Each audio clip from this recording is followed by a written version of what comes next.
মহানবীর একটা জীবন হেরা গুহায় কাটাইছে।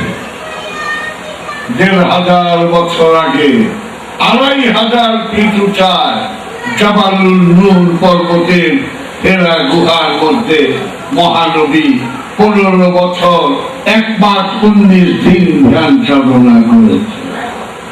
ওনার তো ধ্যান সাধনার প্রয়োজন ছিল না। আদম যখন মাটি ও পানিতে ভাসমান তখনও তো উনি নবী। এটা তার উম্মতদের শিক্ষা দেওয়ার জন্য যে তোমরা যদি সত্যকে উদ্ধার করতে চাও, নিজের মধ্যে যদি সত্যকে প্রকাশ করতে চাও, তাহলে আসো এই হেরা গুহার মতো নির্জনে ধ্যান সাধনা করলেই তোমার মধ্যেই সত্য উদ্ভাসিত হবে। সুতরাং সেই ধ্যান সাধনা একটি স্কুল আমরা খুলেছি। সেই নরসিংদী জেলার শিবপুর থানার জয়নগর ইউনিয়নের নৌকাঘাটা গ্রামে ১০-১২ লক্ষ টাকা খরচ করে ৩ সেট বিল্ডিং করা হয়েছে ধ্যান সাধনার জন্য। আর ৪টা মাস করো, 4টা মাস ধ্যান সাধনা করো, কামেল হবে না, কিন্তু ধোঁয়া দেখলে তো আগুনের সন্ধান পাওয়া যায়। আসো 4 মাস করো, যদি ধোঁয়া না দেখো এইখানে দাঁড়িয়ে বলল আমি কিছু পাই যাই, চলে যায়, আমি মাথা নিচা করে ফেলব।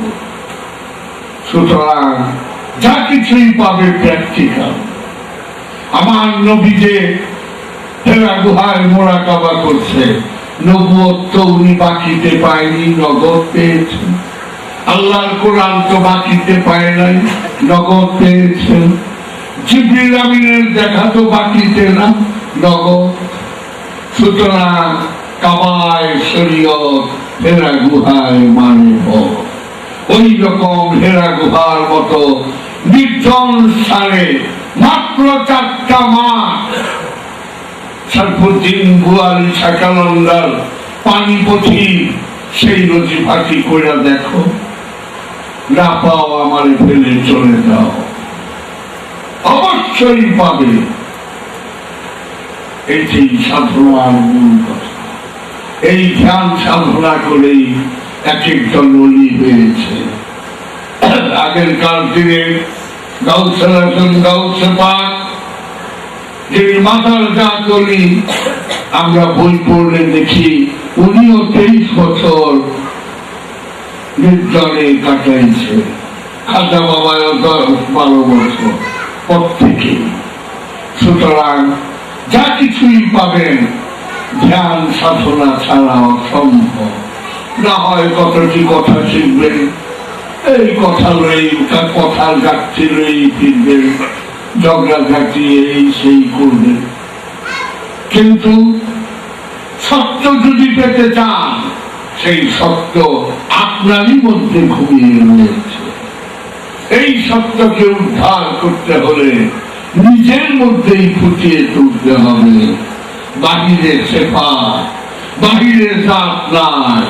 তাই আল্লাহ জাত রূপে থাকে লামকামে, জিনের অন্তরে আর মানুষের অন্তরে। তাই সবার উপরে মানুষ সত্য, তাহার উপরে